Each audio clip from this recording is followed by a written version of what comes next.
I have great pleasure of introducing our guest who's going to be presenting to us. But before I do that, I just wanted to mention a couple words. So tonight's event is the art and design of Forza Motorsport. And tonight's event is made possible through Lenovo. Lenovo continues to help us to bring free educational events like this to you on our live stream. Additionally, our live stream is going to be added to our stream catalog and will be available to watch on our Twitch and YouTube channels after the event concludes. So if you're not able to catch the whole thing, or if you want to recommend it to a friend, you can send them over there. And our events, including this stream, are available with closed caption via the Gnomon YouTube channel. You can find a link to our YouTube channel in the chat tonight if you're in need of closed caption for tonight's viewing. So with that said, I'd like to introduce our guest for the evening. Matt Collins is the CG Supervisor at Microsoft Game Studios and Turn 10 Studios. Matt is managing art production and quality for its flagship Forza Motorsport title. He has a Bachelor of Arts in Illustration from Plymouth State College and a 2-year computer animation degree from Digpen University. Matt started out with a 3D animation and VFX position at Nintendo Software Technologies and has since been with Microsoft and Turn 10 for the last 17 years, working on all 7 of the Motorsport titles. His credits also include Pokemon Puzzle League, Wave Race, Blue Storm, and 1080 Snowboarding. So it's with great pleasure that we bring Matt on the stream tonight. Welcome, Matt. Thank you for being here with us. Hi, thank you. Thanks for having me. Absolutely. So yeah, the virtual mic is yours, sir. All right. Well, I'm going to start up my presentation here and get going. There we go. Everybody see that okay? Nice to virtually meet everyone, by the way. Yeah, so as mentioned, my name is Matt Collins. I'm the CG Supervisor with Turn 10. I thought what I would do is just start with a video kind of showing off our game and the visuals that we achieve our game, and then talk a little bit about what we're going to be going over today. So first, let's watch the video.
Play it on Xbox One.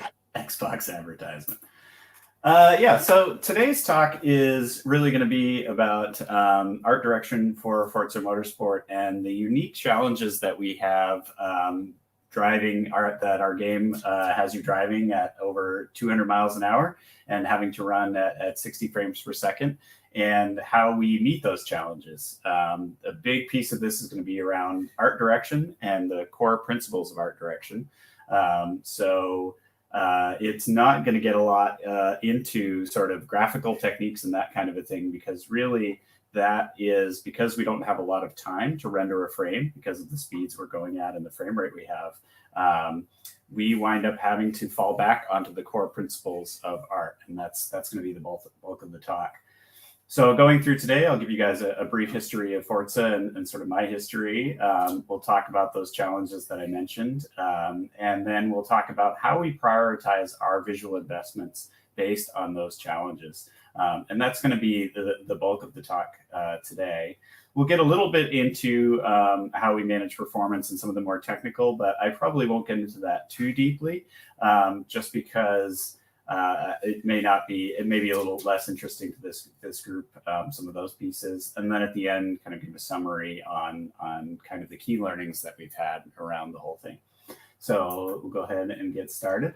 As mentioned, I went to Plymouth State University. I got a BFA at Plymouth. I originally wanted to be a comic book illustrator. And right as I was about to leave school, the bottom kind of fell out of the comic book industry. So I wound up getting into video games, which actually turned out to be probably the best thing that could have happened. I went to 2 years at DigiPen, where I eventually got into Nintendo. DigiPen was right next door to Nintendo, so I wound up interning there. Spent a few years with Nintendo, and then eventually moved on to Microsoft, where I've been there since the beginning, since Forza 1. So I've made 7 Forza titles. I've been there for about 17 years now, which is almost unheard of in this industry. But yeah, I've just always really loved working on the franchise. Again, this is just showing all the different Forza Motorsport titles that we have made over the years. And we've also worked with the Horizon team, that's Playground Studios over in England. We'll occasionally go over there and just consult with them and talk about what they're working on. And there's a lot of sharing between the two teams. So that's been a lot of fun as well. And also we have a mobile title with Forza Street. So that's been an interesting, a lot of fun as well. So a lot of titles, a lot of Forza titles, but it never gets old.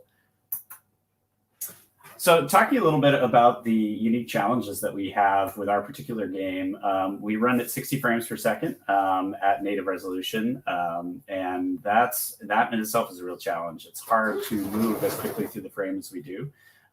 As it's mentioned here, some of our cars go over 200 miles an hour. And so going that fast at 60 frames per second just doesn't give you a lot of time to do a lot in terms of rendering. We also have photorealistic visuals. So I'll talk a little bit about this. That's also a bit of a pro, but your visual target is one that your audience is very familiar with. So it's easy to, if you do something wrong, you start to get into that uncanny valley where people can pick out what's wrong very easily because they're so familiar with it. We also have the challenge of having a lot of really long draw distances in our game. In some cases, we can see over 3, maybe even 5 miles into the distance. So, that's just the limitation of having real world environments, real world tracks that we're trying to mimic. So that's something we have to think about. And most of those tracks are covered in dense vegetation, which if anyone has done any real-time rendering is kind of a performance killer. And also this leads to our compositions options being limited because we are building real world environments. So there's not a lot we can do in terms of sort of faking things or occluding things because we're having to represent the real world. So those are some of the challenges that we face. And I'm going to show you a quick video that kind of illustrates that challenge. So you can see here on the left, this is Halo. This is done by 343, our sister studio, and they have their own challenges, obviously. But in their case, they're moving much slower through the frame. It gives them a lot more time to draw things in, to render. And on the right, we have us moving through the straightaway on Le Mans using the Bugatti, which goes over 200 miles an hour. And it just shows how quickly we're moving through the frame, and also illustrates a lot of what we'll be talking about later around how we not only handle performance, but also how we display this to the player in a way that's easy to consume and gives you the right details at the right time, moving so quickly. It's not all bad, though. I talked a little bit about the cons. The perks of making a racing game are the fact that it's a very controlled experience. We're on rails. You're generally moving in one direction. We generally know where you're going in a racing game. So that makes it a little easier to curate an experience. We can run we have the luxury of running some of our off-track modes at 30 frames per second. So in those cases, we can turn up some of our graphic fidelity. And our cars move at over 200 miles per hour. So in some cases, in a first-person shooter where you can really slow down and pay extra scrutiny to a particular area. And here you don't slow down very much. So a lot of the detail is more around the big reads, the big set pieces, rather than any individual asset.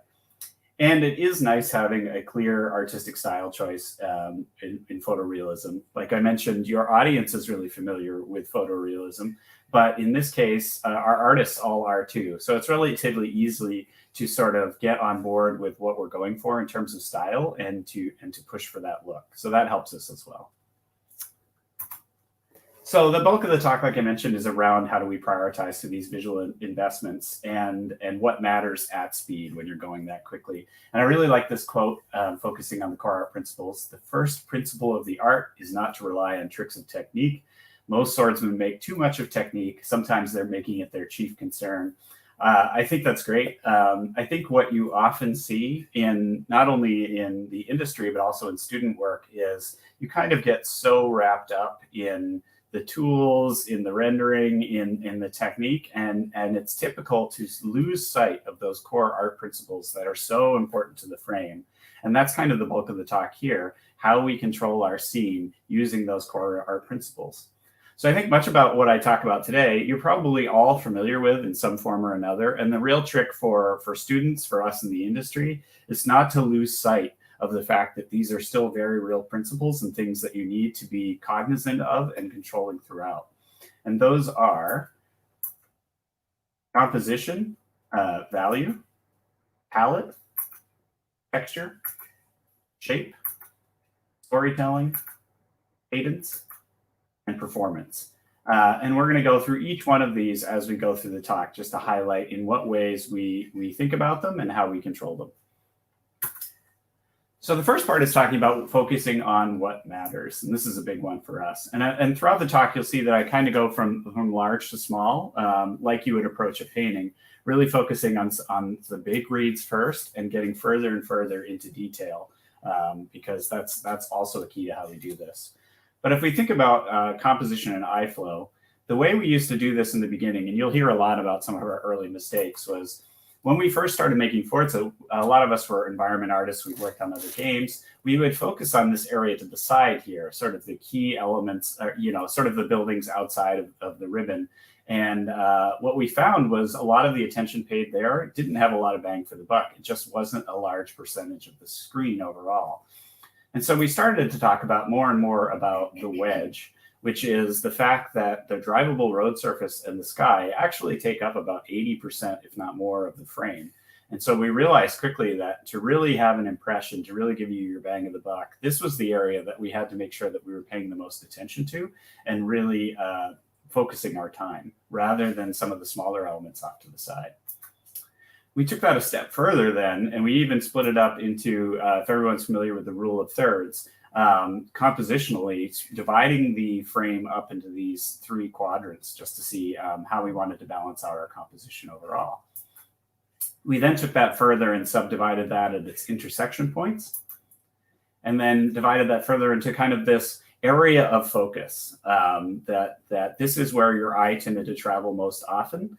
And then we actually confirmed this. We did a lot of early studies of Kinect eye tracking, where we're actually following people's eyes as they play our game. And what we found was that they were actually, it held up, that the area that they tended to look was in this red triangle here. And the further away you got from it, the less that people's eye drifted.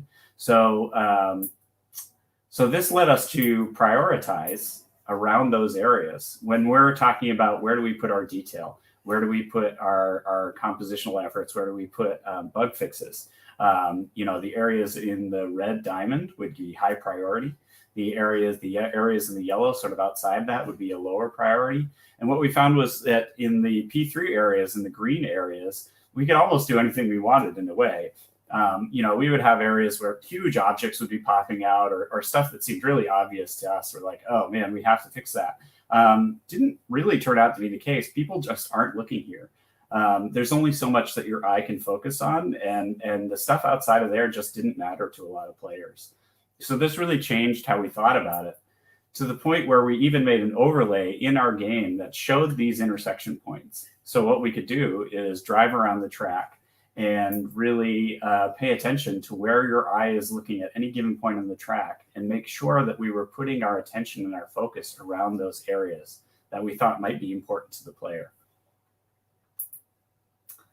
This is another piece showing not only that this context can, or this focus can shift depending on context. So this is the player taking a really high stress, tight turn in the wet. It requires a lot of focus. This is a difficult turn. And in this case, your eye flow actually drifts rather than being sort of off in the center. It actually moves towards that corner that you're taking, because you're really focusing in on this area. It's almost like that, you know, in the boxer, it gets tunnel vision around a particular area. That's what's happening here. And so what we found is that we actually would change the focus or what we would highlight based on the context of the situation as well. In contrast to that, you take something like this, which is a long straightaway. And in this case, the focus of the player, because there isn't as much to concentrate on, is actually now moving up and out into the distance. And this might be an area where we do more with really dynamic clouds, or we might pay more attention to the silhouette in the distance. These were nice moments that we knew we had the player's attention a little bit up and further out, that we might give them a highlight moment or something beautiful to look at. So it's also thinking about, where is your player's view based on what's happening with the scene itself? And so in the case of the curb, like I was just talking about, if we knew that we had your attention there, we would spend that time putting all of our attention and focus and detail in and around those areas, because now we have a chance to tell you a story. We have a chance to put extra detail, maybe have some skid marks, that type of thing, because that's where your eye tends to go. And so this is something that we really think about when we're designing our environments, because we don't want to spread all of our content out like peanut butter. We want to focus it really what it really matters. And I like to liken this to a painting, in that, you know, this is obviously a beautiful painting, but the detail isn't all over the painting. In fact, it's intentionally put in and around the face where we want the viewer's eye to go anyway, and where it naturally tends to go. And the values are still good. The composition is still strong, but they are intentionally focusing that detail to make sure that you're looking at the area that matters. And this is something that we think about all the time. This is where your detail goes, and the rest of it can just kind of fade off. It's still important to the overall composition of the piece, but you want to make sure that you're intentionally putting your focus where it matters. And so this is a big thing we think about when we're designing our frame. Moving on from that, we talk about frame a lot, is making sure that your frame is cohesive. And this leads to the balance of values.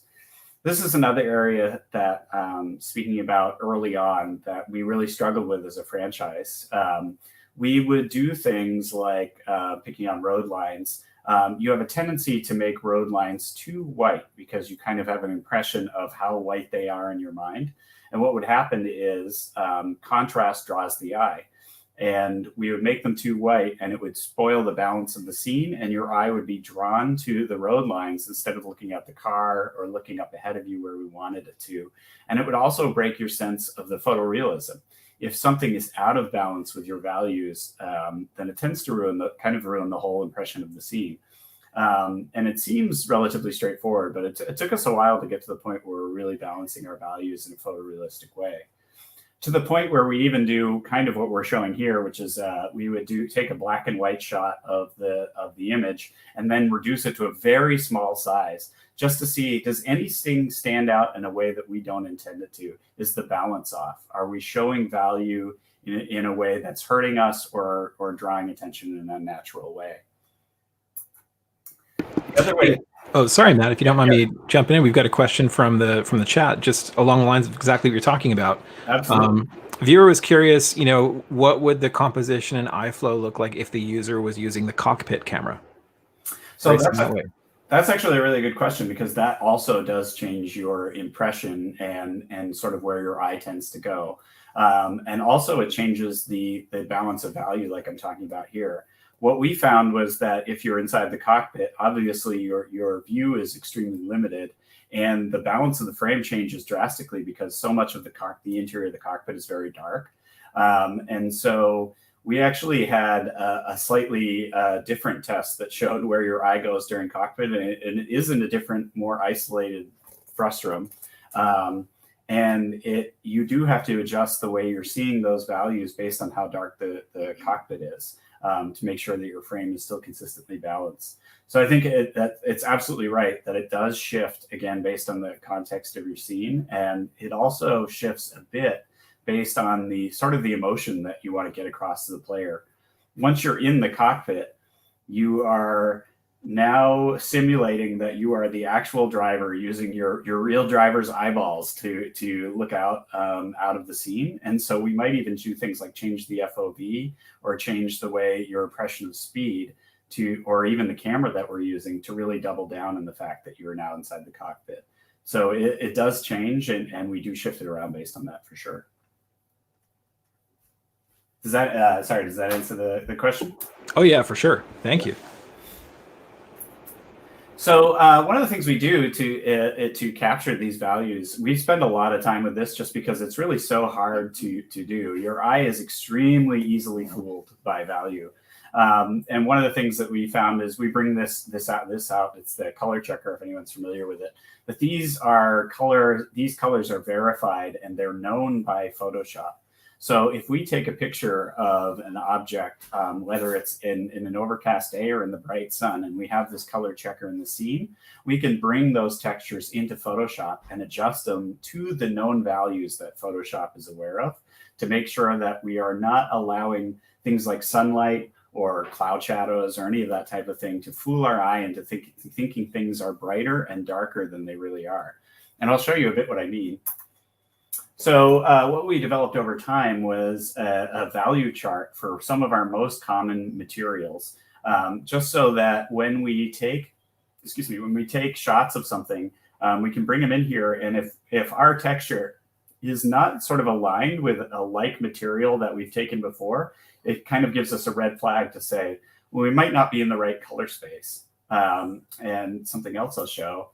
To the point where we actually got it down to sort of an art direction range in that in reality, very few things in life actually go outside of these ranges. Even though we're showing the full spectrum here, very few real life materials actually go to full white and very few go to full black. So anything outside of those ranges was a real red flag for us. On top of that, what we found is that actually most materials fall into the darker range of the spectrum. And this is where a lot of people get really tripped up, especially newer artists, because we are used to seeing materials or surfaces hit by light. And so what happens is we tend to author the texture lighter than it really should be, because the textured surface unlit is generally darker than we suppose it is, because we're so used to things being hit by light. And you even see this in paintings, that people tend to create their base values too light and leave no room for light to affect them, because that's just how they're used to seeing those surfaces. So we also saw that most things fell into this sort of darker end of the spectrum, and it's something we really have to watch out for. We take that a step further and we say your eye can also be fooled by color. So if you look here, you might think that the reds and the yellows are as bright as each other, when in reality they're very far apart in the spectrum. So there's even this grayscale test here just to show you how much you kind of can't trust your own vision, and you really have to validate this in using a tool like this or using a color spectrum like this. And really this is to show you, we see this in painting a lot too, that your eye can be extremely easily fooled by a number of different inputs, even how colors sit next to each other. And so we use this to make sure that we're always validating those values. And I talk about this a lot because I want to show the importance of them, especially in how it adds up to the frame. This is a scene, kind of ignore there's some broken light maps on the ground here, but if you look at the building and if you look at the distance, this is a scene that looks almost like what we see out of a lot of early student CG, where the values are really out of whack. The lighting's not right, the bounce isn't right, how the different diffuse textures read with each other isn't reading right. And all of that translates into something that just reads as very CG. We think of CG sort of being just where the values aren't coming together right, and it's kind of what we're fighting at all times. And then if you juxtapose that with once we've applied lighting, once we've balanced the values, this is what we get in the end result. And you can see now this is giving us a very photorealistic read. We've got the lighting tuned in. We've got things like bounce light. We've got the diffuse textures are all balanced.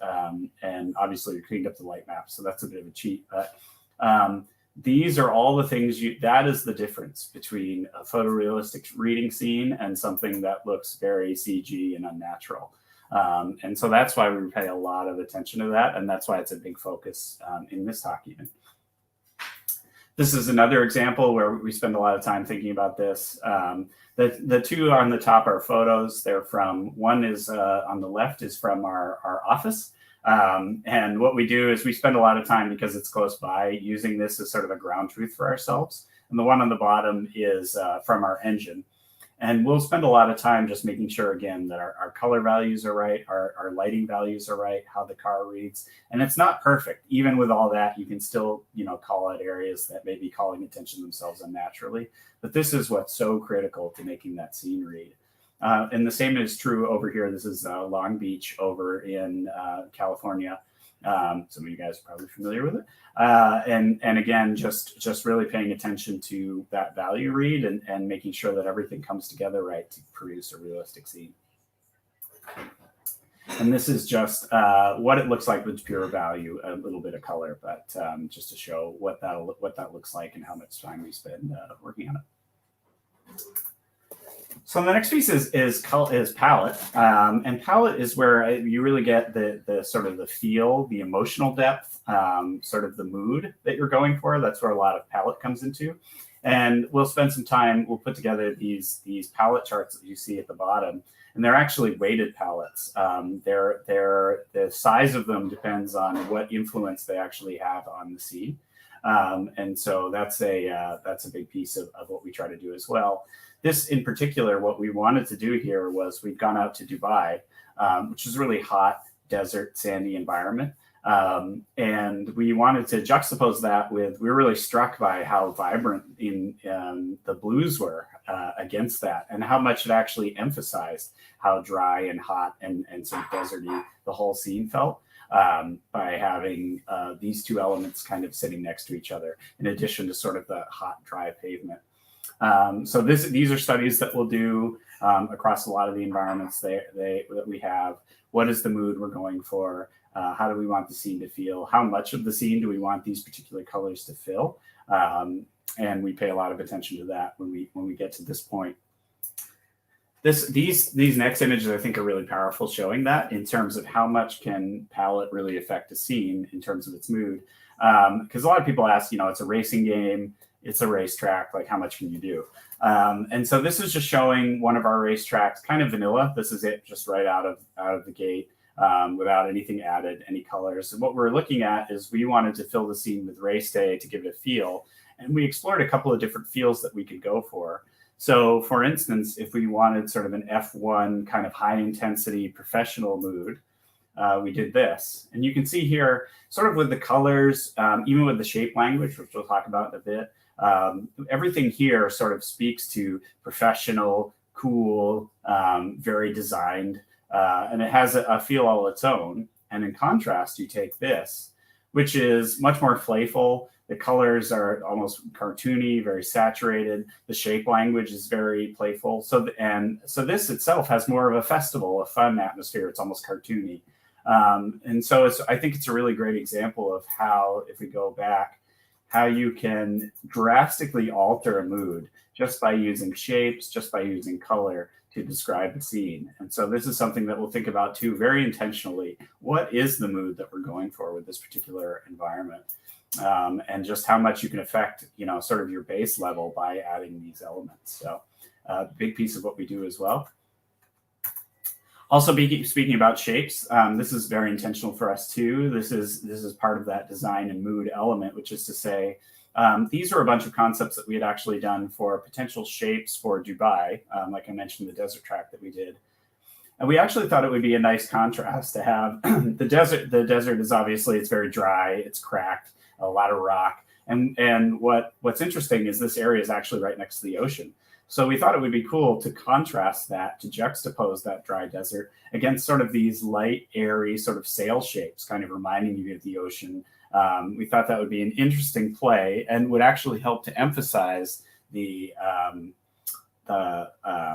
rock in the dry desert. So we built that concept into all of our objects. We kind of had them retain this sort of sail-like, cool, airy feel. And here it is with some concepts where that juxtaposition is happening. And so I thought this was really cool. I thought, again, it really helped to emphasize that contrast, to have it have a very unique feel to it. And so this is something we think about as well. And here's a final shot with a number of those different things coming into play on Dubai, where we've got kind of these interesting shapes. We've got the sails, the sail flags, and just what kind of an impact that has on the scene and how it makes it feel interesting. So taking that a step further, I've talked a lot about mood and atmosphere. This is a lot of reason why we send our artists to these areas, is because we really want them to come away with a sense of that mood and atmosphere. This is an interesting one. This is when we did Prague. And what was interesting about this when we originally researched Prague, we wanted to do this like sort of moody, gothic. We had all these foggy images where we were just going to go really classic medieval. None of us had been there. And when we got there, there is an element of that, but it's actually this really gorgeous, beautifully colored, textured, rich. It's almost like Florence. It was like this lighting the whole time we were there, and we're just really inspired by it. So we still could have gone the other way, but this actually really sung to us. And so moving forward, we knew that we wanted to use some of what we've talked about so far in terms of palette, lighting, set pieces, color, direction, all that type of thing. We knew we wanted to invoke this sense of mood when we created it. And you juxtapose that against something like Daytona, which has a completely different mood. This is a circus atmosphere. It's all about hot Florida, sunshine, high noon. You know, we've got this heat haze here. It's just really intense. It's almost more than you can handle, right? A very, very stark contrast. And so this just has a very different mood to it. And this is something we think about when we make all of our environments, is what are we trying to impart to the player, and what choices do we make when we create these things. One last example, this here is Nürburgring, and this area it's almost haunted. When we were there, it was like this the whole time. It was moody, foggy. You're in the Black Forest. We're driving around the track, and our driver's showing us all the places that people have died on it. I mean, it's just a really sort of dark area, and so we played into that. That is a mood that we wanted to capture for this. So that's another thing to apply is what do you want the person to feel, and what of these tools are you going to use to feel that? And so, like I mentioned before, it's palette. It's really being intentional about what we do with atmosphere, with fog, to help sell that mood and that feeling, which is a big thing for us. Another tool that we use is painting with light. This is another area where you might not think about it with a racing game. How do you paint with light? But this is a big thing for us as well. And it's also part of giving that contrast and that visual interest. This is an example where early on we made this tunnel and it wasn't really singing. What we're having is a lack of interest. We're having a lack of contrast. And when you have a lack of contrast, you get a lack of parallax. We need parallax. We need a sense of movement to make you feel like you're going at speed. And when there isn't a lot of that, it just feels like you're going very slow. So we thought about how we do that. We started to do a couple of things. One, we started to move the light around a little bit. We do that within reason. There are physical limits, but just seeing, how can we get a little more light into the scene? We started to cut windows into the ceiling to let more light in, to give you that sense of contrast, that sense of parallax. We again moved the light. And all of this started to give us more and more contrast, more and more visual interest. And now when you drive through, you get the sense of parallax, you get the sense of speed.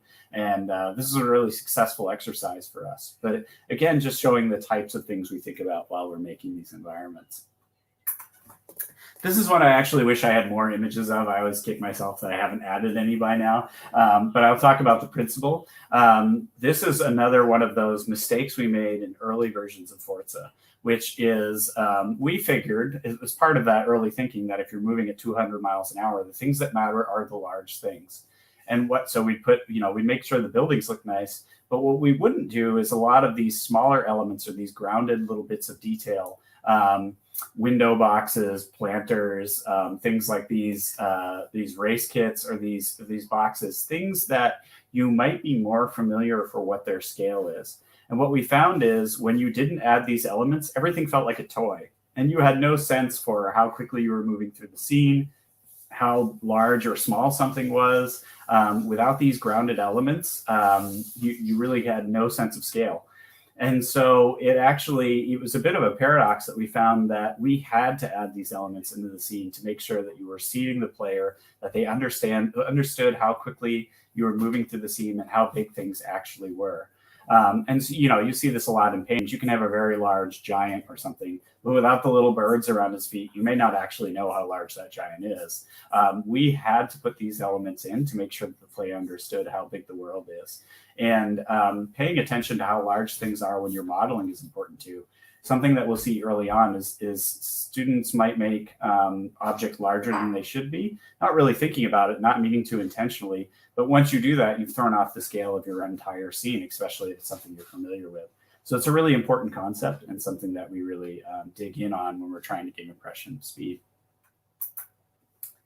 So like I mentioned, I've been working large to small very intentionally. And part of the reason is texture is crucially important. This is actually a texture from our game. And obviously it gives you that sense of photorealism. I'll show some examples of that. But there's a tendency to want to go to this step too early, which can be dangerous. If you don't solve those other problems first and you just add texture, what happens is your scene is very muddy without those large reads, without value and palette and scale and all those issues sort of solved first. Adding texture to it actually doesn't help. And so we make sure that while, again, this is critical, that this is something that we don't solve until we start solving some of those other problems first. But this is an example of the impact of texture, obviously. This is a tree that we've created using photogrammetry. If people are familiar with photogrammetry, it's where you take several pictures of an object or a scene, and you take it into a program like Agisoft or Reality Capture or something like that. And it will translate those pictures, that capture, into a 3D object. Once we bring it into those programs, we then bake it out as a mesh and then apply a texture to it. And so obviously this reads really good as photoreal. It does have some lighting baked into it, which is helping it, but it is an important piece. I would just caution not to go to it too soon. It's an attractive area to work on, but just be really careful before you jump into it. But again, this is highlighting the importance of it. And the importance of texture is that, one, it tells you what that object is made of, how it feels. It's also where we do a lot of our storytelling. So you can tell here that the history of this object, I'll go back real quick. The history of this object, just by looking at it, you can see, what it feels like. You can kind of tell what happened to it in terms of tires running over it. And so this is where we add a lot of those little storytelling elements. But again, not too early. So I wanted to show this image here to show this is the before, just so you know, the impacts that all of these things that we've been talking about can really have to a scene, and what we do to problem solve. So this is a scene that's not working. This is something where we are not putting into practice all the things that we've talked about: painting with light, value, elements of scale, color. There's just a lot of things that are wrong with here, and it might be an area that you get stuck. If you look at something for too long, you're just like, I don't know what to do with it. And oftentimes what we'll do is we'll give these to our concept artists to do paint overs. And what we'll basically have them do is apply all of the principles that we've talked about to show our artists. And this is the after that we'll get from that. And what you can see is how much of an impact adding all of those elements to the scene has. Now we've got the right color balance. We've got visual interest in our props. We've got painting with light. We've got saturation improvements, lighting improvements. And it just goes to show that how much all of this really matters. It's not that any of the artists are bad. You just kind of get fatigued. And so this is something that I often recommend with with students is early on when you're getting stuck. That's the reference image in the bottom left. If you look at a scene like this, you're like, yeah, it's okay. It looks weird. The crowds are staring at me in a really strange way. But it's not giving us that sense of life, that impression that we're looking after. And so I would bring it into Photoshop and just do paint overs. Photoshop is a much cheaper and easier way to iterate than 3ds Maxes or Maya or any of those. And so here we've added atmosphere, we've added clouds. We started to add those storytelling moments with the birds. There's so much more depth here. And so this is something that we'll do when something's not working. We'll just take it in and iterate on it. And it all comes down to everything that we've talked about before. It really is about the cohesive frame. And the reason why I go so deeply on this is it's just an easy thing for people to lose track of while they're working in 3D is things like composition and color and value and all of that. So ultimately, art is the combination of line, shape, color, texture, value, form, and space. And this never changes. The tech has changed throughout the years. Obviously, we're getting more and more refined in how we can draw things. And I would actually argue that as we do that, these principles become more important. What that changes is how you manage those elements, and that is why this is critical. So the next thing I want to talk about, that's all about sort of a still frame. And the next thing I want to talk about is the cadence, how you experience, because we're actually moving through a whole scene. And we also want to design how you're experiencing that as a player. And we found that this was just as important as making sure that the single frame or rendering was correct. And so this is yet another example of how we did it wrong early on. This was a track that we did, Rio. And it's one of what we call our crown jewel tracks. So we want to do all of our most beautiful assets. We put a lot of visual investment into these tracks. And what we said was, this was an early concept map that we did. We said every turn is going to have some awesome moment. So everywhere you go, there's going to be something hitting you over the head with how great it is. But what we found, and probably people can guess already, is that when you turn everything up to 11, nothing is. And so when we did research later, when we had people play the game, they were actually really overwhelmed by this. It was too much to process, and it just wasn't as effective. So when we did future tracks, we found that we really had to design the cadence for which you get information, which you process things, and we thought of it like music. We had designed in periods of rest.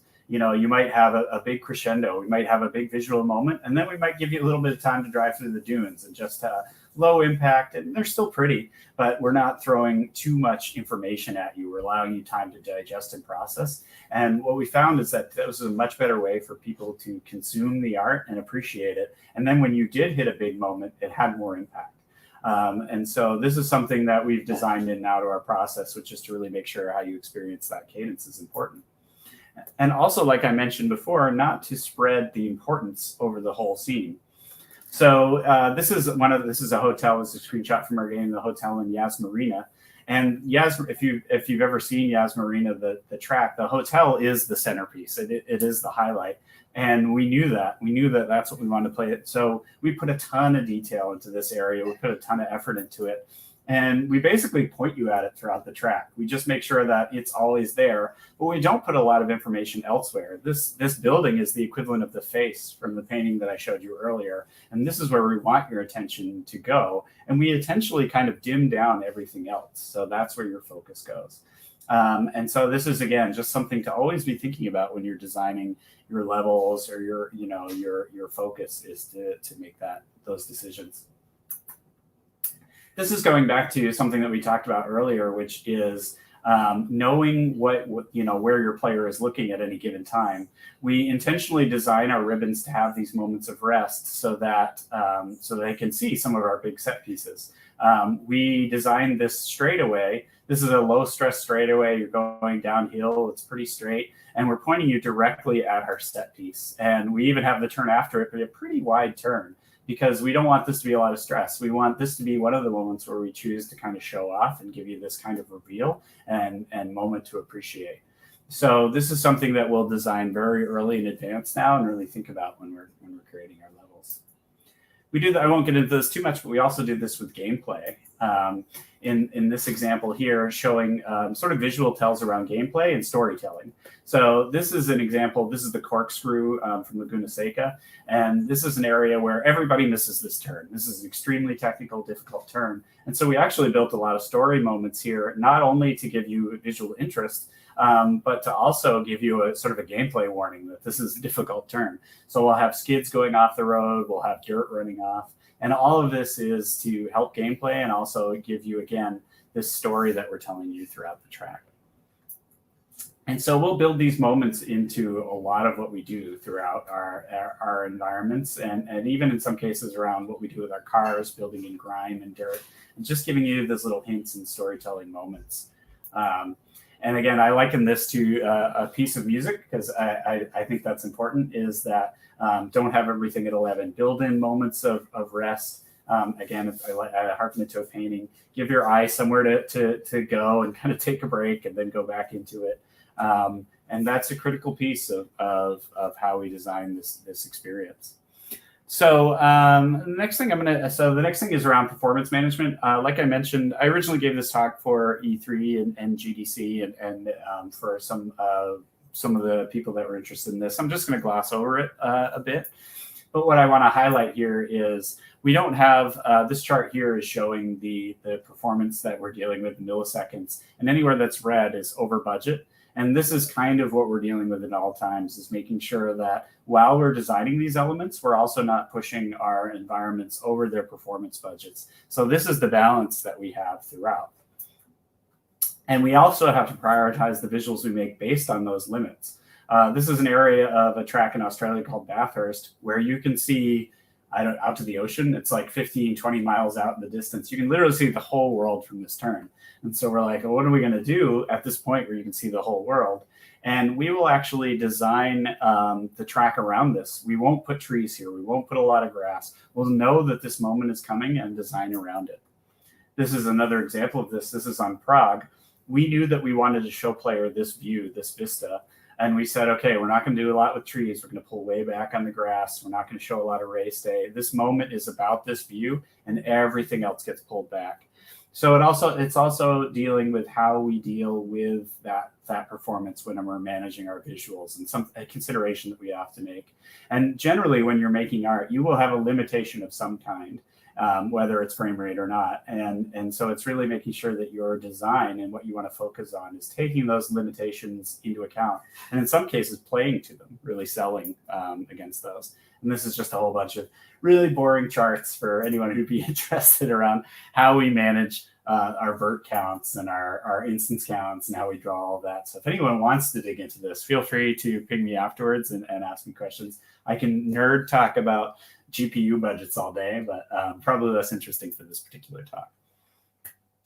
And these were some pitfalls around what we had in terms of learning around that performance. But what I'll show you that the result of that is some of just a bit around our iteration cycle. So these are a few tracks. These are early on in development. This is a shot of our game when if you can see on the right, we were running at 8.8 milliseconds. We're supposed to run somewhere around 5.4. We were over budget. The scene didn't look very good. A lot of those balance elements I talked about weren't right. And so this is later on where not only have we optimized our scene, we're now 3 milliseconds cheaper, but we've also applied all of those principles of design, composition, value adjustment, focusing the eye. And you can see that iteration cycle, and this is talking some about what those choices were. This is a similar one. This is actually what one of our tracks looks like when we get it right back from our vendors. And it just really dovetails into what we've been talking about, is around this balance. So when you first get it, the color balance is off. The composition is not very good. There are a number of different issues with it. And this is what it looks like after we've had some time to balance out the values, the color, the palette, the composition. And you can really see what a difference that makes to the overall frame, even with a relatively simple scene like this one, which doesn't have a lot of detail in it. These are talking about those choices. I'm actually going to skip by this one because it's more performance related. Oh, real quick before we get into this. This is a time lapse of, I thought this would be cool to show you guys. This is a time lapse of 2 of our environments in production throughout the entire cycle, right up to just before we ship. So you can kind of see the process that we go through as we iterate over a scene. So I'm going to play that.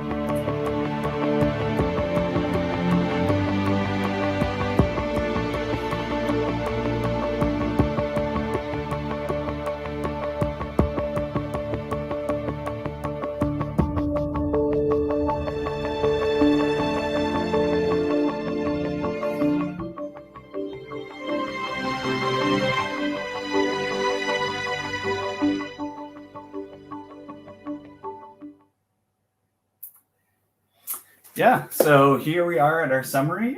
Again, a lot of what I've talked about today, most of you are probably familiar with. So it's not necessarily to teach you a new thing, but just to double down on how important those things are. Because even though we all know them, I'm as guilty of this as anyone, it's easy to let them go. And so it's important to always come back here and really hit on these things. And again, it's adding composition and eyeflow, adding detail where you want the player to look and let the rest of it blend in.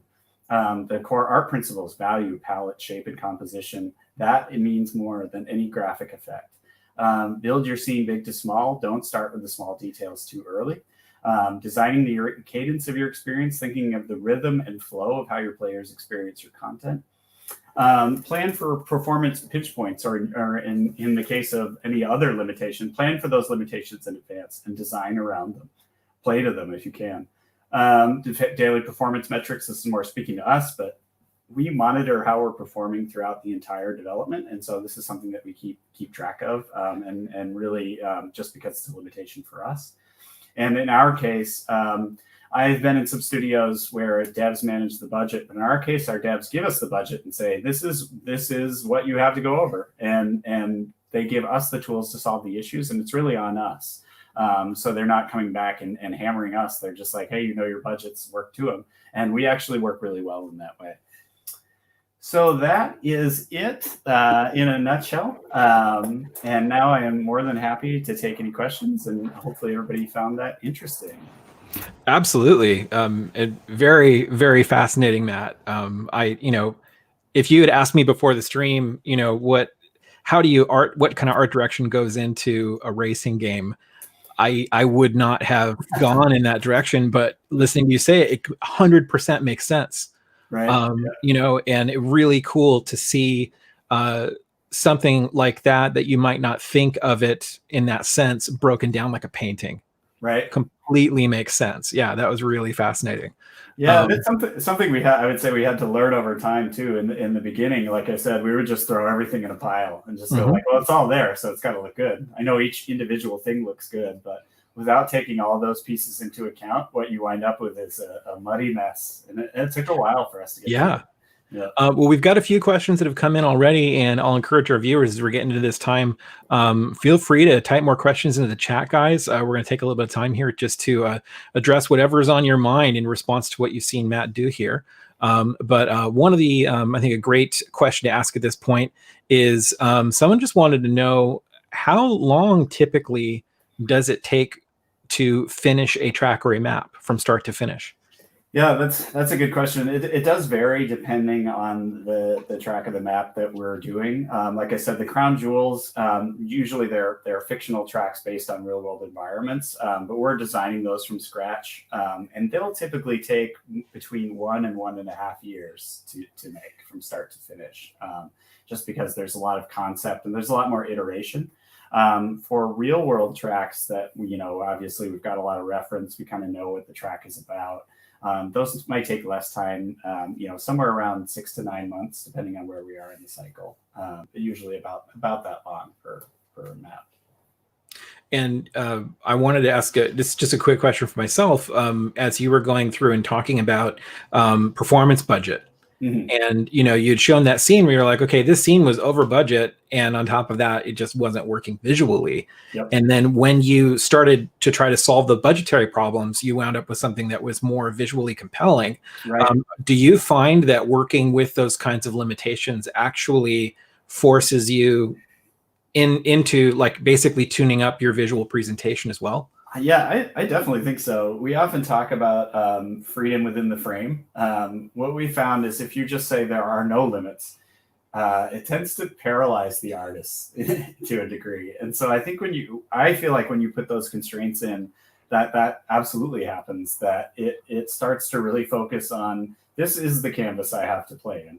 And so I have to make my decisions within that canvas. And that actually helps to focus us in a lot of ways. And so I very much think that's true. I think as long as there is video games, as an example, there will be artists wishing for more budget.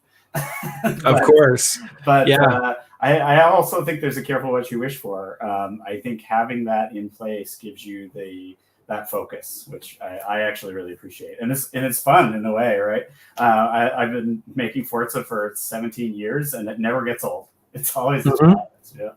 Oh, and it's interesting too. I mean, you're like you said in the beginning. It's fairly straightforward in the sense that you know what you're going to be working with. You're going to be making a racing game. There's going to be a track. There's certain things that are never going to change. So it would seem that you're like, we know we're not going to change these elements. So it's really clear to us where we get to innovate. Yeah, and how we get to get creative with this. And even still, we tie us into little knots about where we invest. You know, sure, of course, yeah, but never gets old. Let's see here. Somebody's got a question about texture sizes. They said, what's the average texture size when working with a large world, like the kind of worlds that you're working in? And they're wondering about ground texture sizes more than the others. Yeah, what's interesting about that is it always changes. So this obviously changes based on the platform that you're on. You know, we have all the way from ultra PC spec down to very low end platforms. So your texture size will change based on platform. We also stream, so we don't load the whole world in at once. We'll stream in so it actually doesn't, in a way, matter the size of the world because we're always just streaming whatever we can afford into memory at a given time. So having said that, our road textures in particular, our close stuff, that's where we prioritize a lot of detail, similar to what, kind of what I've been talking about. So those tend to be on the larger size, 2048 by 2048 typically. But on older platforms, they're 1024, 512, and so on. And we might even look at taking this up a notch now that we're on, getting onto newer hardware. But I will say that no matter what it is, the road and the sky are usually our largest textures because of that wedge, right? That takes up so much of the frame. But those are usually around the sizes that we're playing with. And we're also layering multiple textures. So we'll have our diffuse, we'll have our specular map, we'll have, our reflectivity. There's a bunch of different things going into those textures that are built in layers. Very cool. So another viewer is wanting to know, what is the average poly count for the player cars and NPCs? So that also changes depending on the platform. We were, I don't even know if I'm supposed to. So in the past, we were averaging around 500,000 for the main player car. That is expanding as we go to new hardware. But that's what our focus car was for, at least on the last gen platforms. We're looking at increasing that as we get more budget for car. And in addition to that, we also put a lot of fidelity. Obviously, the car is always the star for us. I didn't talk about it as much today because it's a pretty static element in our frame, but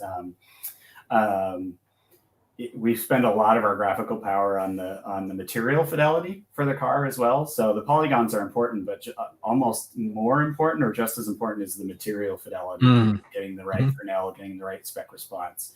So we also spend a lot of our graphical power on those elements. In fact, half of the scene, so the car takes up half the graphical power of the scene, and the whole rest of the world takes up the other half. Wow. So we put a lot into the rendering power in the car. Oh, that makes sense. You're driving this car, you want it to look cool, right? Our hero, yeah. It'll look good, yeah. Yeah. All right, let's see. We've got a few more questions. Let me just grab them real quick. Someone's want to know if you have a personal favorite Forza game. I always get this question. I hate answering it because they're all my babies. Right. I think so. Visually, I'm proudest of 7. I think that's the one where it felt like a lot of things came together for us that I've always wanted to do. As a game, my favorite Forza is probably Forza 4. I feel like just the balance of everything you were doing in Forza 4 combined with the amount of content that we offered for that, it was at the tail end of the 360. It just felt like everything really came together as like, people think that gaming may be a science. Maybe people don't think that, but it's definitely not. It's still like a dark art that we're all like trying to work our way through most of the time. And that one just felt like all the ingredients came together really well to just make probably my favorite version of it. But they're all, if you look back at all of them, I guess every parent says this, but each one has something that I really enjoyed about that particular title. So hard to say. As well it should. Yeah, Yeah, absolutely. So someone else is wanting to know, would you say that these steps work not only for racing games, but for other types of games as well? Yeah, actually, that's a good question, because I definitely do. And in some cases, I think it matters more, because we were sort of forced into this thinking due to those rendering, the limitations, the frame that we've talked about. We had such a limited amount of time to render that we were forced to think about these things. And I think forcing us to think about these things is really what helps us get to the visuals that we have. I've seen a lot of games really struggle to get there, almost because they have more rendering performance. You know what I mean? They're able to throw more features at it, and they get lots of features. So I actually think this is maybe even more critical on some other games where you can see where they got lost in the rendering. And you're like, God, if they had just applied like a better value scale here, or if they had just focused on some key moments, if they didn't throw everything at me all at once, they could have had something really pretty. And obviously some titles do that really well, but the ones that don't, I think that that's what I feel is missing. And so I think these principles apply to everything, and in some cases maybe even more so in those spots. Yeah. No, in fact, during the presentation, I found myself starting to think about, I wish some films that I have seen would follow would follow the things that you're outlining here. Right. Actually, you hear that a lot. I think that's interesting too. That you hear that a lot in GDC. People are wondering, rendering is getting so good. What's the point of art, in a way, right? There's always that talk, and it's always ridiculous to me. In that, film is a good example. Film is photorealistic, but if you look, every film is making clear intentional style choices, how they shoot, the cameras they're using, how they're color grading, their composition. And you obviously tell a good looking film versus one that's not shot well or doesn't have those elements. And so I think that stuff actually becomes more and more important the more we're all sort of on the same playing field in terms of rendering fidelity. It's such a good point. In fact, we were having a little bit of a conversation about this before the stream of, the fundamental principles of art, and then all of the options and opportunity and speed sometimes that, the digital 3D process provides. And I think you're making a fantastic point that it's actually the more fidelity you get, the more you have to be very clear about why you're doing what you're doing. Right. That's such a good point. Let's say here, someone was wanting to know what programs were used for the backgrounds. The backgrounds. So early on, we were doing a lot of matte painting for our backgrounds. So, and I'm not sure if you mean the environments or like our actual backgrounds, but early on, we were doing a lot of environment painting in Photoshop, a lot of pulling photo elements together to make those backgrounds. Later on, for our backgrounds, we started to take 360 HDR photographs, time-lapse 360 HDR photographs. So then we could actually have a full 3D photograph, basically, that was lerping between frames over time. So we could start our early morning and go all the way to a night without actually having to have like a full movie playing. It actually has this vector field that takes you through that whole sequence. And so that's what we did with the later projects. We're talking more and more about that has some limitations too. You're kind of limited to what you shoot. And now we're talking more and more about fully 3D. Like, what does it look like to have fully 3D clouds, fully 3D backgrounds? So we're exploring that some at the moment. But that's sort of the evolution that we've taken with our backgrounds over the years. For our environments themselves, if you meant that, we use 3ds Max. We're mostly a 3ds Max studio. We do some Maya for characters and things that Maya is particularly good with. But most of us just come from a Max background, so we don't kind of wind up that way. And it's also good for cars, for hard surfaces in particular. So we use Max, Photoshop, Substance, Houdini, kind of a speed tree. We use a number of different tools now to create our assets. Another viewer is sort of making an observation, having a question about it. They're saying, in some cases, I've noticed that the sense of speed can change with different camera angles. And they're wanting to know, is that because of things like parallax, composition, etc., or what can cause that loss of sense? Yeah, so there's many different. Sense of speed is something we're always trying to capture, and that's another sort of dark art in a way, there's two things. One is, or there's multiple things, but one is that, yeah, that FOV, that camera, we actually do a subtle shift depending on what speed you're going. So we go to a wider FOV the faster that you're going, and then we narrow in as you slow down to give you that sense of acceleration. There is sort of a conundrum there, though, in that the wider the lens gets, the less you get that sense of parallax, or the less you get that sense of scale. Everything kind of starts to flatten out. And so we're always trying to balance FOV with parallax, because parallax also gives just the sense of objects coming at you, especially objects that you recognize their scale. So trees, bridges, buildings, those things. And so it's finding the balance of those things, and maybe even cheating by like throwing particles at you, little wispy, pollen grains and things like that. Just anything we can do to give you that sense of parallax while just playing with camera. And yeah, it's probably a religious battle in every Forza. What do we want that FOV to be? How do we want to show the frame? How does the artist want to show things? You know what I mean? It's all, what's the frame rate doing? It's all a balance, but yeah, it's all those tools. And I hope I get this question right. Another viewer is asking, generally, how could these principles that you're outlining for us translate to a more open world type of game, such as the Forza Horizon series, where the background is actually an area you can drive over and more of the world is in focus? Yeah, I probably can't say a lot there, only in that we are definitely exploring the idea of being, in the future, having the ability to, our game is very designed to be a circuit racer. Our technology, everything around it is very circuit based. And we're exploring the idea of what if we had a system that allowed us to be a bit more open about it, so that we could potentially go to different areas of the track, or drive out to parking lots that you can do donuts around in, and yeah, how can we open that experience up a bit to have a bit more freedom associated with it?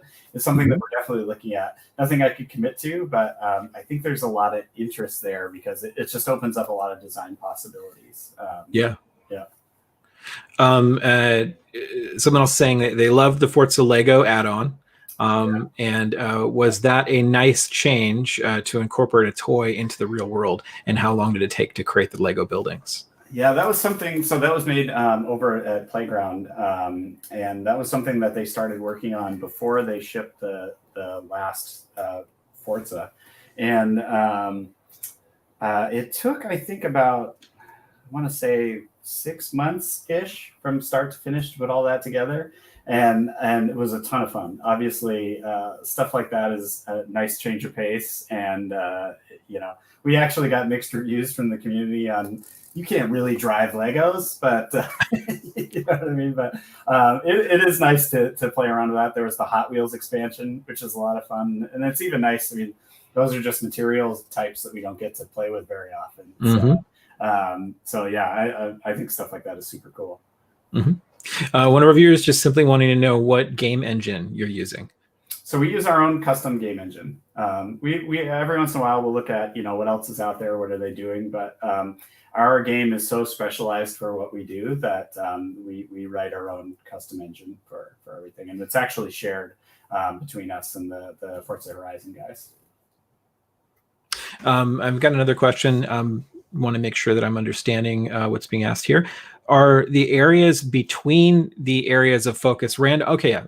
Do you have things that are randomly generated? For example, if they're not going to be a primary area of focus? That's a good question. So in the past, no, we would make some poor artist place 1,000 trees and watch their sand slowly get eroded. But so recently, we've really leaned into Houdini as an authoring device, and it's been awesome. And so now we're creating more and more rule sets around. This is a forest. Here are the rules of a forest. Go ahead, Houdini, do your thing, and they'll place a lot of that stuff that matters less to us in terms of its precise placement, and that is awesome. Again, I think it's something that artists might shy away from because you're letting the tool do all the work. But what we found is it just allows us to focus our efforts where we really want to. And so then we can just fill a lot of that in the background. And so I think Houdini in general and procedural authoring is just more and more becoming a big game. with how we create our assets. So we're definitely leaning into that now. We did some in the last game, but honestly, not as much as we should have. And we've just been playing with it more and more. And it's been awesome. So the junior artists are starting to have a sigh of relief. Yeah. they're not planting every single tree. So we have a Nürburgring. I don't know if you're familiar with the Nürburgring. It's a track in Germany. It's over 13 miles long.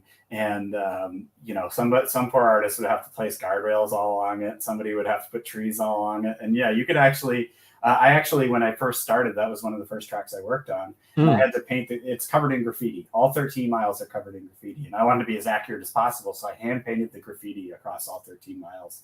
And that took me a month. And by the end of the month, I was dreaming about the graffiti. I was like, it was actually like really messing with my head. And so if I'm watching any artist do that, you're like, I'm so sorry. I know the weird guardrail dreams you're probably having right now. So being able to mitigate that has been a real godsend for sanity. And you've become a real art critic when you're driving through the inner city and you're seeing, the different types of graffiti. They could have done that better. It got to me. Let's see here. Is there any scripting and coding involved when it comes to making the Forza games? Yeah, well, obviously, we have a whole army of programmers that are writing code for us in terms of creating our feature sets, writing things like our grass system and how we render all of that. We have what's called tech artists that are doing a lot of sort of helper scripts or writing code elements to help create tools for us, or even using scripts to create things like different elements out of Houdini, that type of thing. So we tend to go from coders, our devs, and then we might have tools artists or tech artists that are doing coding and scripting, and there's a spectrum there. Sometimes we have artists that are doing some tech, and sometimes we are having very technical people doing some art in that category.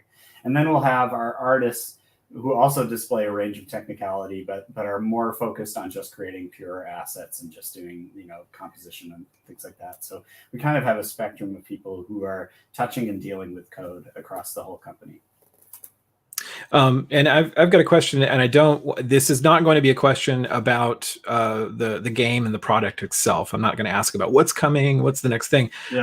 But I think for you, especially given the length of experience you've had with this game, and all the problem solving you're having to do, is there anything when it comes to technology and the things that are available in real time and game interesting like that, is there anything that you would wish for, that you've sort of daydreamed about, like it'd be really cool if we could do this? You might even say that's my whole job. I think a lot of times what we're having to do when we're starting a title is kind of saying is doing that, is to say, here's where the industry is now, but where is it going to be in 2 years, and almost predicting what technology is going to be impactful 2 years from now when you release the game. You know what I mean? Not to say what we're releasing, but it's future casting what rendering techniques or what new elements. I talked about not leaning on those, but we're also pretty interested in them. I can talk about ray tracing because I think that's pretty clear. That ray tracing is tailor made for a game like ours. It's big on showing highly reflective surfaces. It's big on it just works really well for cars. And so you look at, that's an obvious one where you're like, yeah, that is a huge add to what we're trying to do with our game, and that's something we want to ingest. So we're kind of always, we go to SIGGRAPH, we go to GDC, and we're just trying to predict where sort of the big bang for the buck items will be over the next couple of years, and then really going deep on those one or two areas or more. I'm not sure if that answers the question or not. Totally. I'm already starting to visualize what that could be like just listening to you talk. We've got another question that's come in. It sounds like maybe from someone who's interested in concept for the kind of stuff that you're doing. They're just wanting to know, how fast is the turnaround time for concepts like what you shared in the game, whether that was the shape language, silhouettes, or some of these paint overs that you'll ask concept artists to do for some of the scenes that you're working on. Yeah, it depends on the concept, because we kind of have tiers. The concept is generally, what is the smallest amount of time you can spend to effectively communicate the point? You know what I mean? And so in some cases, those are really quick. We actually don't want them to spend a lot of time. We just want color scripts. and we just want something really quick to just, and those might take a day or two turnaround. You know, I mean, here's the concept to go. They work out. Our concept artists are really talented, and so they're able to generate that pretty quickly. But sometimes we're trying to prove out a concept or inspire the team, and we need a more finished piece. We need something that has a different purpose and needs to be more developed. Maybe we're trying to show our devs a concept, and it needs to be more rendered. In those cases, it might take closer to a week. At long case, maybe 2 weeks, but it's rare that we do anything for more than a week. Our concept artists generally turn out stuff pretty quickly still. But that's usually the range, I would say, between a day or two to, you know, a week, sometimes two, but not too much longer than that. Yeah. And then how has because you mentioned some photogrammetry, for example, with the tree that you showed. Someone's wanting to know, how has the rise in popularity and knowledge of photogrammetry and their tools affected the asset process for you? Completely. I mean, I would say that most of our assets that we generate now are affected by photogrammetry in some way, especially things that lend themselves really well to photogrammetry. We do them a lot for things like tree trunks, concrete barriers, obvious surfaces like roads, that type of thing, nicely contained objects that you could walk around. Yeah, it takes, and this was another one that artists were worried would take the art out of it, but I would say it takes more of the painstaking elements of art out of it and leaves you still to be creative within that. But just about everything we do is shot with photogrammetry at this point, if we can do so. Yeah, because when you go scouting on location, you're taking the time to go, are you scanning things right there on the spot on the location? Definitely. Awesome. Yeah, we do a few different things. We'll have teams of artists doing photogrammetry all around the environment, and we'll even have, like, you know, you're the tree person, you're the object, but you know, we'll break it up that way. We also have a 3D laser scanner, so we put down these high-tech looking devices that do a 360 laser scan, and that gives us a point cloud of the entire environment. So that way we can match up, you know, it does it down to the sub-centimeter. Wow. So we can get like divots in the rumble strips and that kind of thing, just to make sure towards that accuracy element. And so then we can even send point cloud chunks off to our outsource artists or our internal artists to say, here's the tree that we captured, here's its footprint. Now model us something around it. So all that stuff really helps us out in terms of the kind of accuracy and fidelity we're able to get. Yeah, that's incredible. Yeah. And then we've got a viewer who seems to be very sympathetic to your plight when you were doing all of the graffiti on that map. They were curious to know, did you happen to put any Easter eggs anywhere in any of the graffiti? Yeah, so yes, but not much, because licensing is frowns on Easter eggs. If you go back to earlier versions of the game, you'll probably find more Easter eggs, more of my Easter eggs anyway. I also did New York in Forza 1. So if you happen to be driving through Times Square in the first Forza, you'll see my face on one of the billboards. Awesome. But that type of thing is frowned on nowadays. So we tend to not put as many Easter eggs as we used to. I miss it. back in the days of the Wild West. Yeah. But yeah, we have to be pretty careful about that type of Sure thing. Yeah. And then it's always interesting for me to ask, you know, if we've got for the viewers out there who may be aspiring to do the kind of work that you're doing and the kind of stuff that your team is doing, what advice would you have for someone who maybe is looking at spending some time developing themselves and aiming at working on a game like this as a career goal? Well, the first thing I want to mention is that we do have, so just a little plug, is that we do have in a summer associate program, or a program where we bring in junior talent into the studio. And we typically open, I think this year it's going to be somewhere between 5 to 7 heads for that per year to bring in aspiring students. So certainly, if anyone's interested in that, they feel free to, I think you guys have my contact info, but feel free to reach out and we can provide you with information towards us in particular. But looking at any program or that you're looking to join, one thing I would say is I always advise, if you have a particular place in mind, to start to tailor your portfolio towards that company in that role.